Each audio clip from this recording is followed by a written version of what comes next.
con ellas.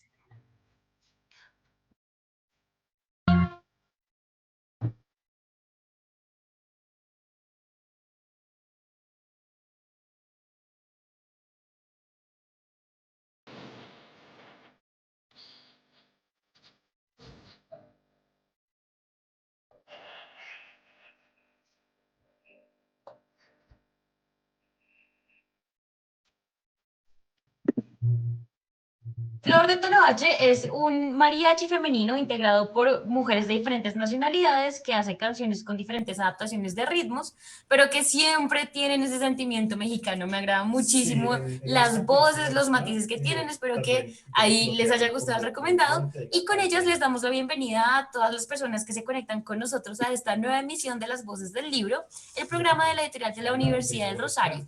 Nos escuchan en vivo por Un Rosario Radio o también nos pueden ver en la transmisión en vivo por el Facebook de la editorial de la Universidad del Rosario. Mi nombre es Camila Núñez y hoy me acompañan del equipo de Las Voces del Libro Luis Izquierdo y Laura Ballesteros. Buenos días, Luis, ¿cómo le va? Muy bien, acá volviendo a las voces del libro con un tema que me apasiona, es decir, he vivido entre libros toda la mayor parte de mi vida, así que esto de las bibliotecas, las librerías, las colecciones me encanta y Así bueno, ya es. dar más a los cibernautas que vamos a hablar el día de hoy. Bien, y Laura, buenos días, ¿cómo está? Hola María Camila, hola Luis y hola a todas las personas que se están conectando a través de U Rosario Radio y a través de la página de Facebook de la editorial. Muy feliz de acompañarlos en una nueva emisión de Las Voces del Libro. Así es, y como bien lo decía Luis, hoy tenemos un tema súper interesante que nos pega mucho a nuestras raíces como editorial y como académicos. Vamos a hablar del libro La vida privada de las bibliotecas, rastros de colecciones novohispanas entre 1700 y 1800 de la profesora Idalia García, una edición de la editorial de la Universidad del Rosario y de la Universidad Autónoma Metropolitana. Y por supuesto, hablando de la Reina de Roma, nos acompaña la autora Idalia García. Buenos días, profesora, ¿cómo le va? Hola, buenos días, ¿cómo están ustedes? Muy bien, gracias. Bienvenida a las voces del libro. Gracias por acompañarnos hoy. No, muchísimas gracias por invitarme para contarles cosas de mis libros y Así de es, otros y libros. Qué bien. exactamente. De los libros del libro, me parece súper chévere esa descripción. Así que entonces, internautas, hoy tenemos esta conversación súper interesante. Recuerden que nos pueden seguir en todas nuestras redes sociales. Pueden vernos en la transmisión en vivo por Facebook en la editorial Universidad del Rosario. Tenemos Twitter, @editorial UR, y en Instagram se encuentran como @editorial UR. Y hoy entonces hablando de la vida privada de las bibliotecas y de archivos y de los libros, pues yo no sé si a ustedes les pasó, Luis y Laura, pero cuando yo estaba leyendo este libro, todo el tiempo me recordaba al Nombre de la Rosa, con todo este cuento de los archivos, de las bibliotecas, de las marcas en los libros. ¿A ustedes qué les evocó leer este libro así como de primerazo? Bueno, pues a ver, hay cosas interesantes, muy interesantes en el libro. A mí me parece simpático que siempre evoquemos esa imagen de las bibliotecas. Yo creo que hace parte ya Ujú. del inconsciente colectivo, ¿no? La Biblioteca de Alejandría, las grandes Sí, bibliotecas, las personas, los monjes metidos allí dentro de las bibliotecas en el medioevo, bueno, en fin, todo ese tipo de cosas. La biblioteca de Game of Thrones, por ejemplo, también, que es súper claro. importante, ya está parte de bueno, todo eso de los bibliotecarios y bueno, todo eso que ha pasado allí. Pero a mí lo que me llamaba la atención era sobre todo la posibilidad de generar colecciones, de generar Ujú. una propia identidad y un propio proyecto de lectura a través de esas bibliotecas, colecciones que se formaban cada una de las personas o de las familias. Eso me llama mucho la atención porque yo tengo que confesarlo, no gusto de las bibliotecas, no me gustan las bibliotecas institucionales ni Oh, públicas, no me gustan los libros que no son míos. Tengo una biblioteca gigantesca y he tenido 2 o 3 bibliotecas que he o regalado o vendido a lo largo de mi vida porque soy un coleccionista de libros y porque creo que genero son proyectos de lectura. Entonces me sentía más identificado por ese lado porque la otra biblioteca me parece que está cargada de unas cosas que no me gustan, pero bueno, eso podremos hablarlo ahora sí. también. Porque digamos también, y esta es una de las cosas más interesantes que nos cuenta la profesora Idalia, es la materialidad de los libros. Y yo creo que ahorita podemos adentrarnos un poquito a esto, pero Laura, ¿usted cómo le fue leyendo el libro? ¿Qué fue eso que le presentó al primer momento? Bueno, a mí en verdad me gustó muchísimo, muchísimo el libro. Nuevamente creo que nosotros tenemos una cercanía muy a gusto con los libros, con las bibliotecas, con toda esta producción y divulgación de contenido. Creo que lo más interesante es que al final la autora da cuenta, digamos, del valor que tienen los libros y la historia propia que pueden construir y que tienen Ujú. detrás más allá del contenido. Entonces, realmente fue un libro muy, muy interesante, sobre todo porque trata específicamente de una época pues muy puntual que a mí por lo personal, en lo personal me llama muchísimo la atención por toda la historia que comprende el tema y de la Inquisición y eventualmente pues como todo el proceso que tuvo la iglesia eventualmente para poder desarrollar este tipo de bibliotecas y de colecciones y eventualmente lo que hacían las personas para poder adentrarse en el mundo de la Ujú. literatura. Entonces, supremamente feliz con ese libro. Completamente de acuerdo, definitivamente. Acá les estamos dando un poquito de introducción a nuestros internautas. Es un libro que habla sobre cómo los libros y las bibliotecas se construían, cómo podemos estudiarlos, qué nos pueden dar. Pero entonces estamos dejando a la profesora Idalia un poquito callada. Entonces, de pronto, Laura, cuéntenos quién es la profesora Idalia y podemos empezar también a conversar con ella un poquito más. Así es, Idalia García es licenciada en bibliotecología, tiene un doctorado en documentación científica de la Universidad de Granada en España, tiene además un posgrado en interpretación ambiental y del patrimonio y una especialización en políticas culturales y gestión cultural, que actualmente está realizando un doctorado en historia, historia del arte y territorios. Se desempeña como titular del Instituto de Investigaciones Bibliotecológicas y de la Información de la Universidad Nacional Autónoma de México. Bienvenida, profesora. Gracias. Bueno, profesora, entonces empecemos ya a discutir un poquito más este entramado que nos quiere contar en su libro sobre cómo se construyeron estas bibliotecas en el siglo XVI al XVII, cómo se construyeron estos libros, bibliotecas privadas. Pero entonces yo quería que nos contara primero, hay una frase que usted usa en su libro que es como la cultura del libro en la Nueva España. ¿Cómo podemos entender esta cultura del libro? Bueno, en realidad es que lamento, Luis, que no te gusten las bibliotecas institucionales. Hay muchas que son maravillosas, tienen unos pequeños rincones perfectos. Yo la verdad es que tengo más eh, corazón y espíritu de bibliotecario que de bibliófilo. Yo realmente los libros soy como un canal, pasan por mi vida y entran y salen. Y los libros que se quedan normalmente suelen ser los libros que me regalan, entonces tienen un contenido emocional más allá del propio objeto, más allá del libro que me gusta, que lo leí o lo que sea, porque es un libro que te regaló un alumno, porque te lo dio un colega, porque yo qué sé, esos libros. Eh, entonces, cuando yo empecé a hacer este trabajo sobre las bibliotecas, me preguntaba específicamente porque el origen de esas bibliotecas, no sé, pensando en la Biblioteca Nacional de Colombia, bibliotecas que ustedes pueden eh, tener idea de las bibliotecas que tuvieron esta heredad colonial, que tienen maravillosas en Colombia, como hay en prácticamente toda América Latina, la idea era pensar cómo se habían conformado. Es decir, por qué esos libros habían llegado a nuestro territorio si pensamos, por ejemplo, no sé, en un libro impreso en Manila o en un libro impreso ¿no? en Lyon o en Madrid, cómo había llegado ese libro desde el taller en donde había sido producido y acababa en nuestra Biblioteca Nacional. Y que además son libros que tú abres y puedes encontrarte dos cosas que son muy interesantes. Una que es un poco lo que han llamado la materialidad en el sentido de que se ve el uso del libro. Es decir, en un libro de estos 200, 300 años, tú ves que hubo, no solo porque esté anotado o porque tenga, no, sino porque tiene una evidencia de que el paso del tiempo estuvo ahí. Pero también te puedes encontrar libros de la misma antigüedad que parecen inmaculados. Nadie nunca los leyó, no hubo alguien que los tocara, que los sintiera. Y el libro, decía Torné, es una máquina de lectura, entonces no existe sin un ser humano. Ese libro solo se hace presente cuando está el ser humano, cuando hay un acto de la lectura, cuando hay una interacción entre un objeto y una persona. Por lo tanto, hacer este estudio sobre esas bibliotecas para mí representaba hacer posible lo que significaría el tránsito desde los libros que encontramos en las bibliotecas, pero también nos encontramos en ventas de viejo, nos los encontramos en revistas, ¿no? Mostrándonos maravillosos grabados o como una parte de este legado cultural que recibimos de la colonia, pero tratar de entender hasta dónde tenemos noticia de que realmente llegaron.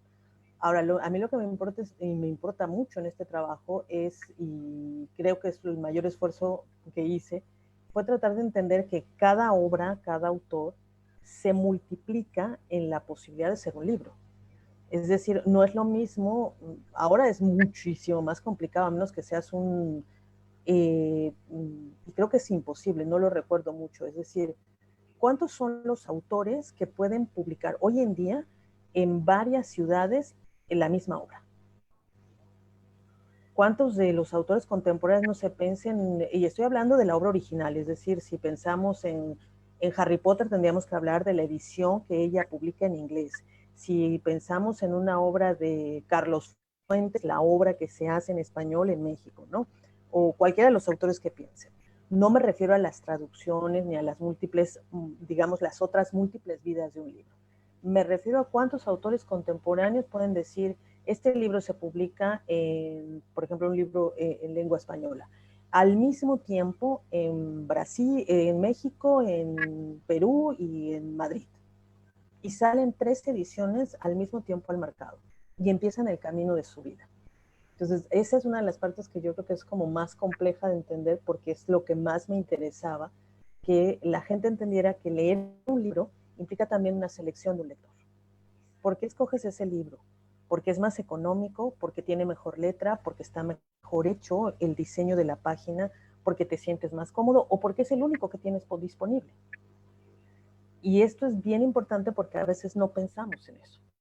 Decimos el libro del autor o el título del autor, pero no hablamos de la edición. Y la edición es un trabajo que también a nosotros olvidamos y que en la historia de los libros siempre decimos, los autores escribimos libros, pero yo no hice el libro que hizo la Universidad del Rosario. En la Universidad del Rosario hay un trabajo de un montonal de personas que construyeron ese libro que va a interactuar con sus lectores. Pero mi texto original es un manuscrito en Word, ¿no? Y si fuéramos anteriores, sería un manuscrito en Olivetti, y si fuéramos anteriores, pues sería algo con pluma fuente. Claro. Entonces, ¿cómo se traslada ese libro y se hace el libro y luego empieza ese camino de la vida? Es la parte que a mí me pareció fascinante. Ahora, lo que pasa es que en América Latina en general, nuestra idea de la cultura de los libros a la que tú te refieres es como una idea de grupos privilegiados de lectura, personas que solo podían tener dinero y acceso a los libros, instituciones un poco, Luis, ¿no? Conventos, o sea, una cosa muy puntual. Y lo cierto es que cuando hablamos de la cultura del libro, hablamos de todas las personas que François López llamaba la gente del libro. Y es todo el universo de personas que están trabajando para hacer un libro. Y me refiero al hombre que hace la composición, que hoy sería, ¿no? A una persona que lo hace en un programa, por ejemplo. No sé si tenemos un nombre específico para la persona que agarra el texto manuscrito y lo mete en un software especial y aumenta, quita, pone, porque su forma de trabajo es distinta a la mía. Pero, doctora, a mí sí me gustaría que nos metiéramos en, es que a mí me pareció maravilloso el título, eso de las biblioteca privada. La vida privada. La vida privada. La vida privada, sí. Privada, sí, pero también esas bibliotecas privadas también, o sea, es decir, es que empieza como un juego entre lo público y lo privado que a mí me interesa muchísimo, sobre todo porque yo creo que a veces la institución, ¿sí? Marca un sesgo de lo que se lee, ¿sí? Mientras que, como usted estaba diciendo, las personas que, por ejemplo, en todo el proceso independentista tenían la posibilidad de traer un poco de libros que se escapaban de las fuerzas oscuras, digámoslo de esa manera, ¿sí? Para hacerlo un poco jocoso, ¿sí? Empezaron a generar un nuevo impacto y son esas bibliotecas, esa vida privada de las bibliotecas privadas la que gesta un proceso, no la biblioteca institucional, porque hay unos proyectos de lectura que implican una búsqueda de la familia, de la persona que están allí. Y creo que allí también hay un gran aporte en la estructura del libro suyo.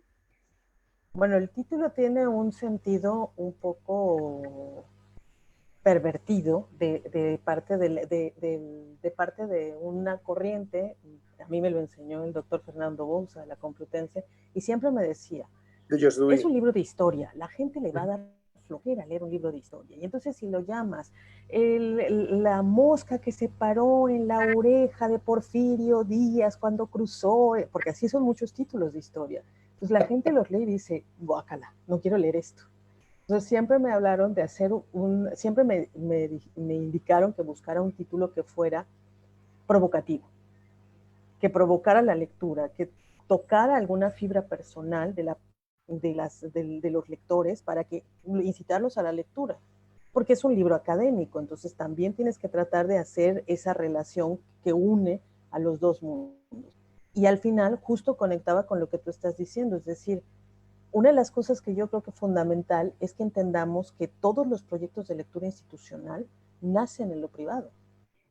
Nacen en la decisión de un lector que dice, y si tenemos una biblioteca para que los demás lean, pero porque yo ya leí, o sea, yo ya tengo conciencia de que ese libro creo que debe ser bien leído por los franciscanos, o con este libro va a ser bien que enseñemos a esos niños que son indígenas y les enseñamos esto, o a partir de esto les voy a mostrar aquello. Pero eso significa que ya hubo un lector que efectivamente hizo lo que tú dijiste. ¿Cómo se encontró con su libro? ¿Cómo nos encontramos nosotros con un libro? ¿Por qué decidimos leer un libro? Y no me refiero a esta lectura, un poco lo que tú has dicho, es decir, todos pasamos cuando vamos a la escuela por lecturas obligatorias. Usted tiene que leer esto, y usted tiene que leer esto, y usted tiene que leer esto. Y a lo mejor lo lees completo, a lo mejor lo lees por pedazos, a lo mejor, pero sabes que es obligatorio. Y hay una cosa muy distinta en el acto voluntario de decir, yo quiero leer ese libro. Porque ya realmente hay una intimidad. Y en la intimidad es la vida privada. O sea, si nosotros diferenciamos cuando ese libro se encuentra con ese lector, incluso cuando esté en el espacio institucional, hay una relación privada. Porque el único momento incluso en que el libro puede ser, pensando en el tiempo colonial, entre lo público y lo privado, sería pensar, por ejemplo, cuando en un convento el lector lee para todos mientras come. Pero eso ya hubo un momento de lectura privada que se comparte. Hoy es mucho más cercana a nuestra idea porque difícilmente, a menos que tenemos un acto conmemorativo, como que todos vamos a leer el mismo libro porque vamos a conmemorar que se publicó, como se hace con la lectura del Quijote. Es una lectura pública y para todos. Pero eso no ocurre de forma general. Tú hablas de tus lecturas en un café o con un amigo, pero hablas de partes de tu lectura, de aquellos lugares en donde tú te conectaste con el libro, lo que más te llamó. Entonces, la idea del título apela a eso, a pensar en esos momentos íntimos de lectura, tratando como de encontrarle un sentido para narrar una historia. Porque al final, todos esos libros acabaron en colecciones, la mayoría patrimoniales. Y entonces trato de que le demos un valor y que entendamos que aún ese vejestorio libro que tenemos ahí atrapado en la Biblioteca Nacional, que a lo mejor ya nadie puede leer porque esa generación no lee latín o porque lo que sea, ese libro fue leído y formó parte de un proyecto de cultura que pudo haber sido privado. A veces tenemos evidencia y a veces no. En las listas de los libros que tenemos es la mejor evidencia.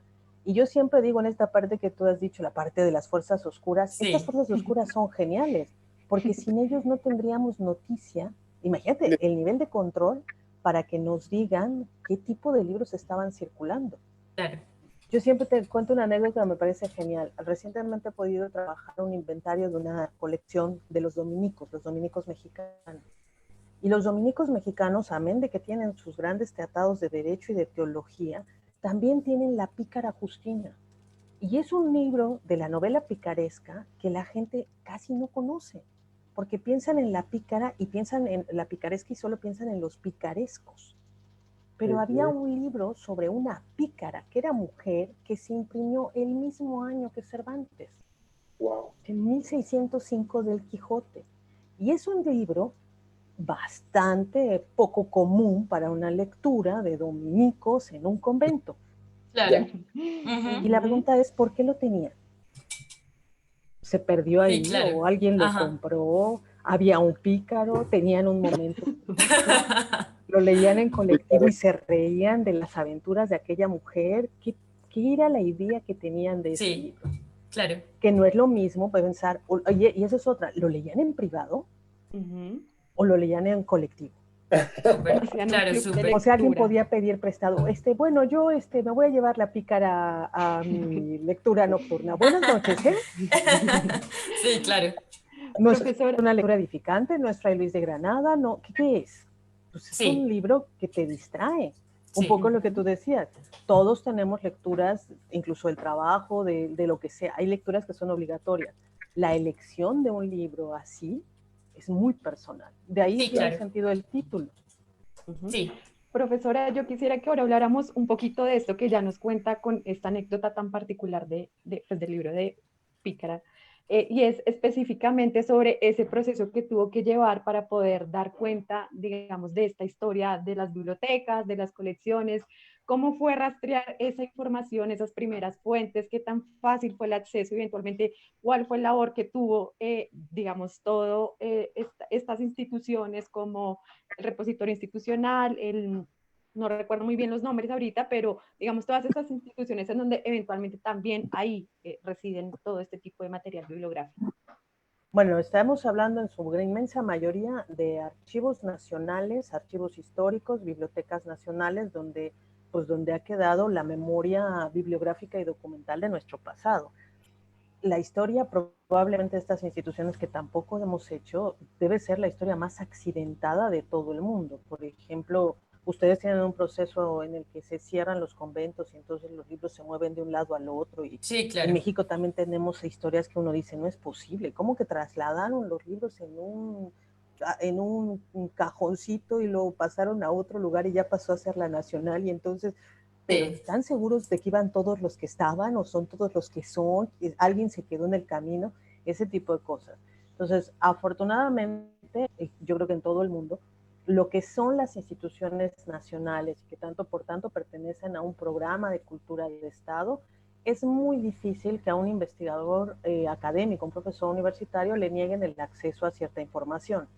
Normalmente cuando tú te encuentras una restricción, es una restricción que siempre se explica por conservación. Es decir, tú no puedes consultar ese material porque pues, ha pasado por una historia no afortunada, sino trágica, que puede ser fuego, humedad, que lo puso en unas condiciones en las que hoy la consulta le haría más daño y entonces no estamos protegiendo un objeto del pasado, sino lo estamos al claro. contrario exponiendo. Eso en esos casos donde las instituciones ahora han estado haciendo un enorme esfuerzo que habría que reconocerles sobre proyectos de digitalización. Hoy tenemos un montonal de fuentes históricas disponibles en la red para casi prácticamente cualquiera. Ya no es ese acceso para el investigador. Entonces, ahora el problema principal, que es muy interesante, porque además te agradezco mucho, Laura, que lo menciones, porque es un problema de América Latina, es el problema de la identificación y el registro. No sé, por ejemplo, si pensamos en la biblioteca privada de cada uno de casa, quiero que la imaginen ustedes y me digan cómo encuentran sus libros. Ninguno de ustedes les ha puesto un sistema de clasificación, eso espero. Ni ninguno tiene un fichero en la cocina al lado de las cucharas y dice voy a buscar temáticamente, ¿no? O por las lecturas del verano pasado. No tenemos eso en casa. El orden de la casa es un orden, incluso si es obsesivo, es un orden muy particular.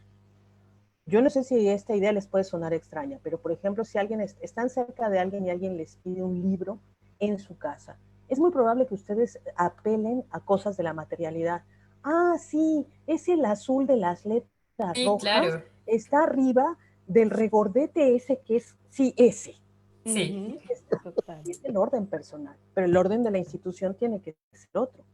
El orden de la institución tiene que ser pues una cosa más temática, más formal, más ordenada, a lo que llamamos y apelamos una biblioteca, o a esta idea que tenemos de biblioteca institucional. Entonces, yo sé de buena fuente que tanto en Colombia, Perú, muchos de los países de lo que fue tanto la América española ujú, como la América portuguesa, pues tenemos una deuda o más bien sí, tenemos una deuda pendiente con identificación y registro. Si nosotros no sabemos con plena certeza cuántos libros de ese pasado quedaron. Entonces, para claro. mí fue una verdadera chocoaventura documental Pasé por todos los catálogos, busqué por todos lados, la información no aparecía y cuando ya estaba a punto de agarrar mi cobija y salir del archivo llorando diciendo esto no funciona, soy un asco, no sirvo para la investigación, me voy al cabaret porque es lo único que a lo mejor podré hacer, en ese momento encontré un hilo. Ajá. Y ese hilo me condujo a otro hilo.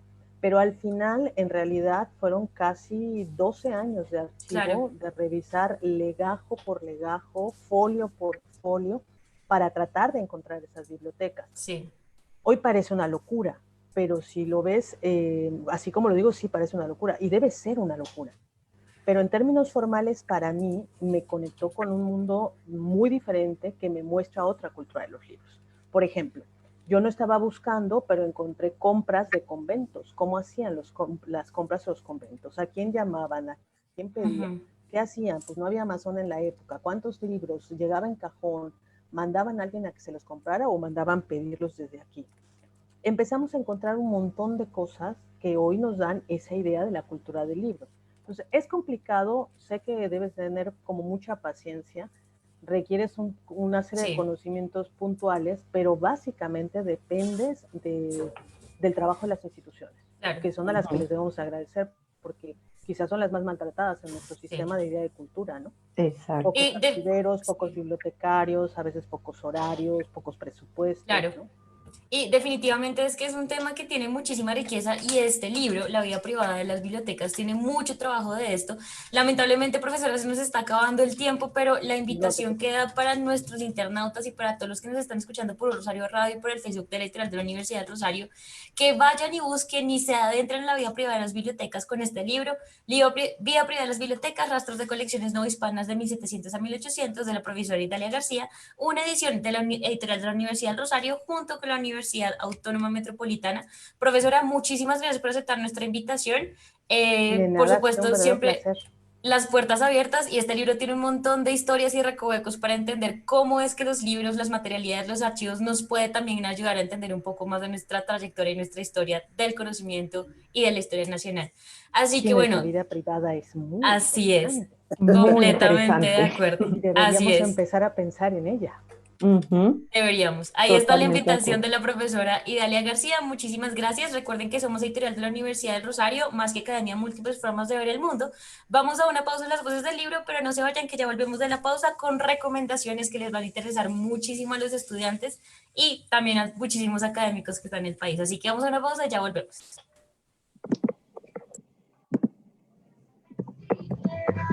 Muchísimas gracias por las preguntas. No. Gracias, profesora. Han sido muy interesantes. No, profesora, gracias. Qué pena el tiempo.